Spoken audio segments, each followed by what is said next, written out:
Curtis Ellis is with us, former advisor to the Trump campaign on trade.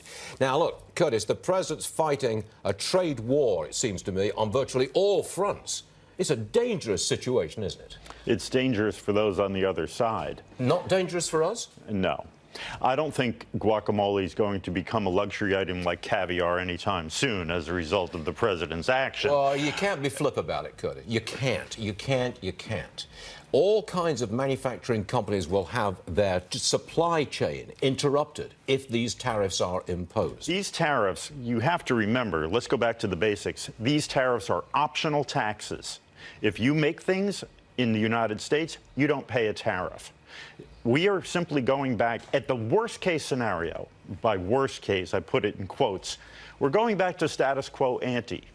What things were like in America in the 1970s, before NAFTA in the 1980s, when things were made here. We can have our supply chains within the United States. That would be the most extreme case. Right now, we see businesses leaving China, going to Indonesia, Cambodia, et cetera, bringing production back to the Western Hemisphere so that when they make T-shirts and they make clothing, they're sourcing textiles and cotton that's grown in the United States instead of Kazakhstan.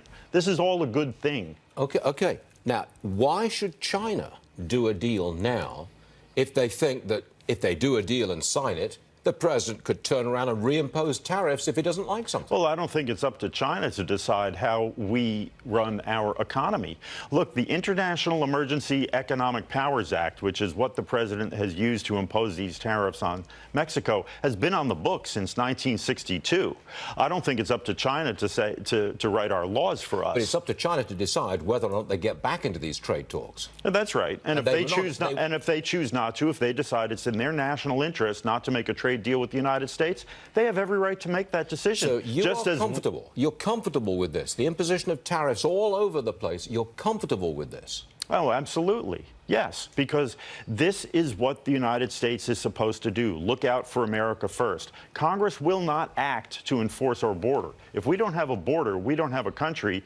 And that's the end of the game right there. However, before we get too carried away with this, yes, it is quite possible that Mexico will suggest something that it can do, and those tariffs will not be imposed. I mean, that's not out of the question, is it? Not at all. And it would be a very sad commentary if Mexico does more to enforce the U.S. border than the U.S. Congress has done. But it would be a difficult case of face, wouldn't it? If Mexico backs down, they lose face. If Xi Jinping backs down or in any way looks like he's softening, he loses face. Mexico has always enforced its southern border. It does not want an influx of poor migrants from Salvador and Guatemala. It has never allowed that before. Okay. It should not allow Mexican territory to be used as a transit avenue to the United States, and they can very easily stop this. Okay, so you are defending hardline Trump. You're defending what we've got right now. Absolutely. Curtis, thank you very much for joining us. Seriously, it's a very important day, and we're glad you're with us. Thank you. Okay.